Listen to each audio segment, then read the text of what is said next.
Prophecy, prophecy, prophecy. I'm speaking to a man. Nazungumza na mwanaume. Look.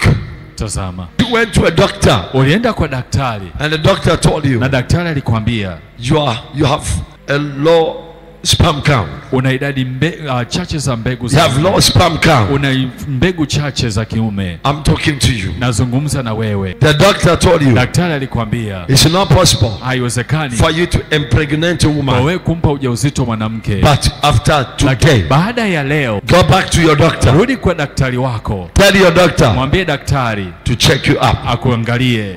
God is healing you. Mungu anakuponya. That devil huyo ibilisi is leaving you. Anakuachia. That spirit hiyo roho of woman ya mwanamke that has been causing low sperm count, ikisababisha upungufu wa mbegu. That spirit of hiyo roho ya mwanamke is coming out of you. Inakuachia. Is letting you be. Inakuachia uwe. What God called you to be. Mungu alivyokuita kuwa. In the name of Jesus. Jina la Yesu. You are healed. Umepona. Your lungs are healed. Viungo vyako vimepona. They're coming back. Unarudi to your original position. Kwenye nafasi yako ya mwanzo. In the name of Jesus. Jina la Yesu.